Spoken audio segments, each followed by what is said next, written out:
So we've talked about this before, and I wanted to talk about it again this year and see if maybe COVID had any effect on January being known as divorce month in some legal circles because of an increase in inquiries about splitting up. And the theory is that couples hang in there for one last holiday season with family or their kids, and then soon after the Christmas tree comes down, they head to the lawyer's office to inquire about a divorce. Well, what I find interesting and different about this year is the fact that people, for the most part, have been really stuck together over the last year. So is January that much busier? Joining us to talk about this is our friend Laura Paris, associate lawyer at Shulman and Partners LLP. Welcome back to the show. Thanks for doing this, Laura. Thanks for having me, Barb. So, true that January is typically busy most years?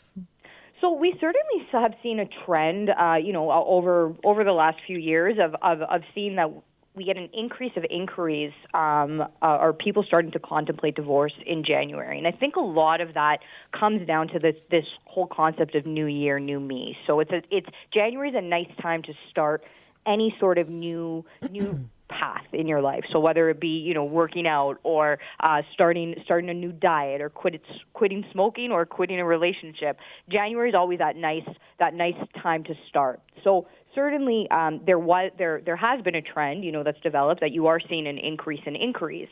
What I think COVID has done to change this year, opposed to what we've seen in preceding years, is the fact that futures right now are very uncertain.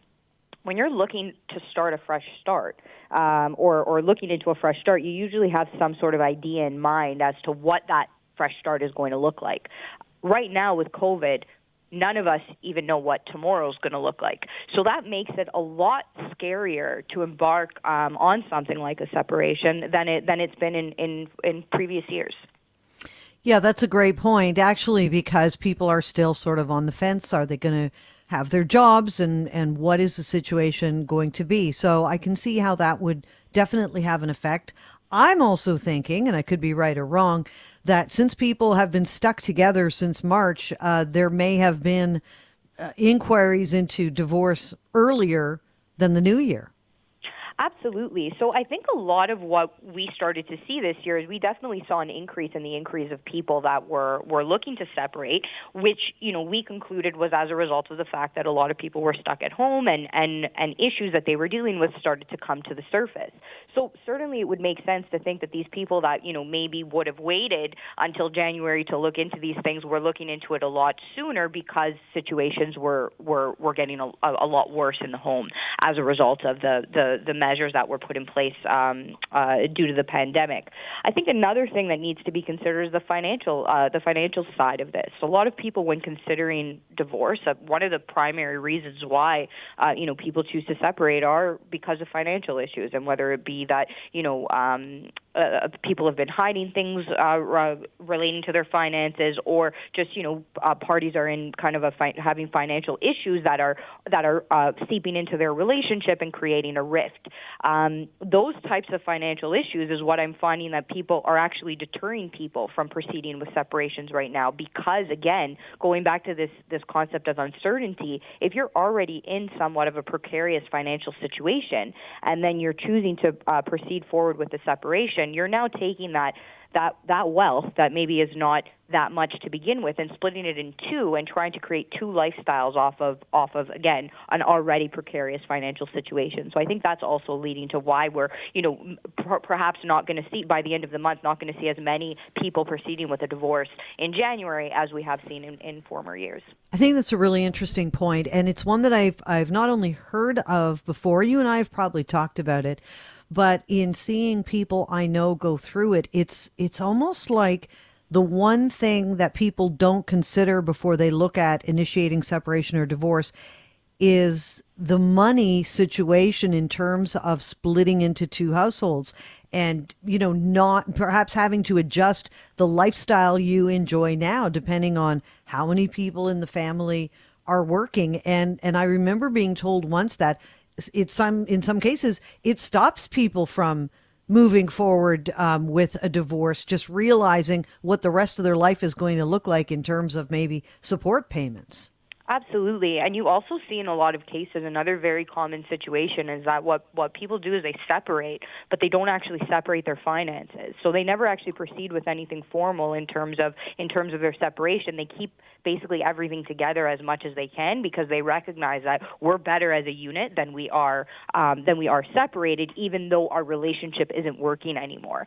And you find that happens more in relationships like long-term relationships, 25, 30, 40-year relationships where it kind of gets to a point where it's like to split our finances now is actually going to hurt us more long term than to just try and keep things together, but start to lead our own separate lives. So a lot of these things are coming up now where people are trying, when they're considering separation, they're trying to contemplate, okay, well, what is my financial future going to look like? And again, when you're in a situation where, for example, tomorrow we're going to learn more about what sort of restrictions are going to be in place for us. What if that means that now your job, which you felt was secure, is no longer going to be secure? Now, what does that mean for your future when you're trying to start a new life on your own? So these are a lot of the things that people are looking at right now and kind of, pushing them back to say, hey, maybe we should try and make this work, or maybe now's not the time for a separation. Have you seen many people, because you mentioned sort of separating but keeping the finances together, have you seen many people or any people attempt to separate but remain living in the same home, just like sort of different rooms? Definitely. That is a very, very common situation. And you usually see that happening with people who, maybe have not done extremely well in their lives, but have done, well enough that they've gotten themselves a home, but that home is their only asset.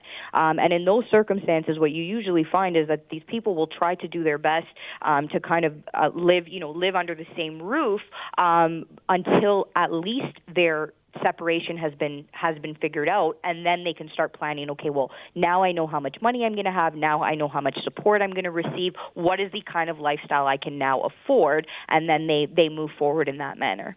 Is it ever difficult for you as not only a lawyer, but a person to separate yourself from the emotion of some of the people you're involved with or some of the situations and cases you're involved with? It is definitely one of the more difficult things that I had to learn coming into this career. I myself, I come from a separated family, so in a lot of circumstances, I feel like I can relate to my clients. And you need to be careful in a sense of how much you go down that line, because again, I'm not hired to be giving relationship advice. I'm not hired to be someone's therapist. I'm being hired to do their legal work, and there is a very, very fine line there, and it does get difficult at times. But I think what I've had to do in terms of wrapping my head around it is respecting what my limitations are within my role. And again, I'm here to navigate the law for clients, and not necessarily to assist them with their personal issues. And again, as much as sometimes that is a difficult concept to fully wrap my head around, it is just the reality of what this role is. Is that part of your training as a lawyer? Not necessarily. I think that it's something that you learn when you actually get into practice. Like for me, I would say that I learned this from my managing partner at my firm, is that from him kind of explaining these things to me. That's where I learned it. And you see it happen, with certain files that perhaps you take a particular liking, or you get along with a client, more than the average person, and then you become a little bit more invested in their file.